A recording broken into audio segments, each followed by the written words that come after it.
विद्युत यानी कि इलेक्ट्रिक करंट। ठीक है, लिखा है कि चित्र 3.2 की तरह एक विद्युत सर्किट परिपथ तैयार कीजिए। जिस धातु की जांच करनी उसे परिपथ टर्मिनल ए तथा टर्मिनल बी के बीच उसी प्रकार रखिए जैसा चित्र 3.2 में दिखाया गया है। क्या बल्ब जलता है, इससे क्या पता चलता है? अब 3.6 तो ये है। देखिए, हम एक बैटरी लेंगे। ठीक है, सिंपली समझिए, एक बैटरी मैंने लिया है। ठीक है, ये एक बैटरी है, इसको बी से हम दर्शाएंगे। ठीक है, और इसमें दो तरह के तार होते हैं, ये आप लोग को पता होगा। एक प्लस होती है, एक माइनस होती है। यहाँ पे मैंने बल्ब लगा दिया। ठीक है, और यहाँ से एक क्लिप लगाए हैं। ठीक है, और इधर से भी क्लिप लगाएंगे। यहाँ ये प्लग है, यानी कि स्विच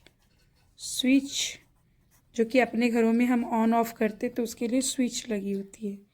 ठीक है, और यहाँ पे इसको जोड़ देंगे। ये है ए और ये है बी। हमको जिस धातु पे जांच कर लिए, मान लीजिए हमको एल्युमिनियम की या फिर कॉपर ले लीजिए। यहाँ पे मैंने कॉपर की तार को लगाया, तो ये क्या बल्ब ज्वलित हो रहा है, ये जल रहा है या नहीं, इसी की जांच करनी है। यदि यहाँ पे कॉपर की तार लगाने से, ठीक है, कॉपर की तार को जोड़ने से यदि ये बल्ब ज्वलित होता है तो इससे ये पता चलता है कि इस तार में क्या है, ये तार जो है विद्युत के चालक है। ठीक है, ये इससे यही पता चलता है। तो ये जो क्रियाकलाप है इस फिगर में यही बताया गया है कि क्या हमारे जो धातु की तार है वो विद्युत की चालक है या नहीं। लिखा है, आपने अवश्य देखा होगा कि जिस तार से आपके घर का बिजली पहुंचती है उस तार पर पॉलीवाइनिक क्लोराइड यानी कि पीवीसी, ठीक है, अथवा रबर जैसी सामग्री की परत चढ़ी होती है। विद्युत तार पर ऐसे पदार्थों की परत क्यों होती है? यानी कि हम अपने घरों में जो इस्तेमाल करते हैं विद्युत की तार या जो लगा रहता है, वायरिंग किया हुआ रहता है, उसमें आपने देखा होगा तार कॉपर की है अंदर, लेकिन हमको दिखाई नहीं दे रहे क्योंकि वो कवर किया हुआ है। और वो कवर किससे किया हुआ? पीवीसी, पॉलीवाइनिक क्लोराइड से, जो कि एक मतलब कि प्लास्टिक जैसा लगता है हमको देखने में या छूने में। ठीक है, रबर जैसी। और विद्युत तार ऐसे पदार्थों की परत क्यों होती है, यानी कि क्यों उसको चढ़ाया गया है? जब धातुएं किसी कठोर सतह से टकराती है तो क्या होता है? क्या वह कोई आवाज उत्पन्न करती है? देखिए, यहाँ जो पॉइंट लिखी थी कि उसमें पीवीसी क्यों लगाया जाता है, क्योंकि आपको ये पता है, जैसा कि यहाँ पे हमने क्रियाकलाप में देखा कि जब विद्युत की तार को हम जोड़ेंगे तो वो विद्युत करंट पास होने लगती है। और जब बिजली पास होती है और उसे वो नंगे तार को यदि अपने हाथों से हम छू लेते हैं तो आपको पता है कि हमारे यहाँ ये आम बात है कि लोगों की जान जाती है इलेक्ट्रिक करंट की वजह से।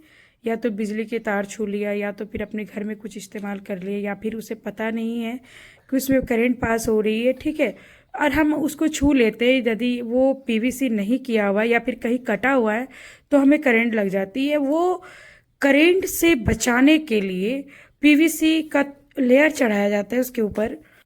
तो आपको ये समझ में आ गया होगा कि पीवीसी क्यों लगाया जाता है उसके ऊपर। लिखी हुई है कि क्या क्या वह कोई आवाज़ उत्पन्न करती है? जब धातुएं किसी कठोर सतह से टकराती है तो क्या होता है?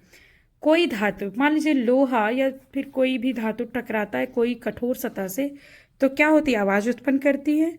Question marks.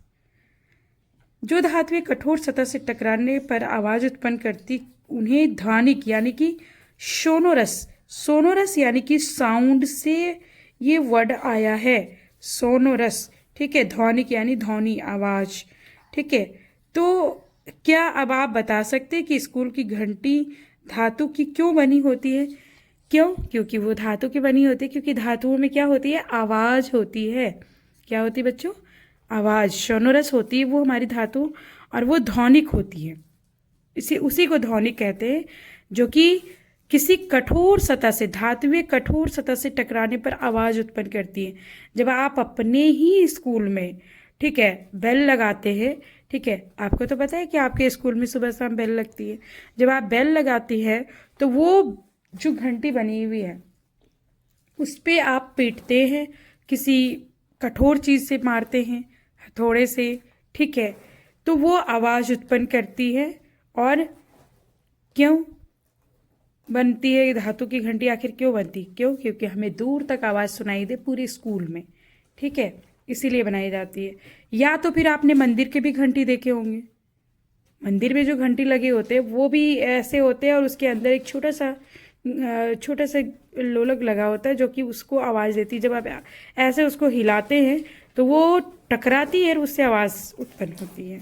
तो धातुओं में आवाज़ होती है वो सोनोरस होती है, यानी कि ध्वनिक होती है।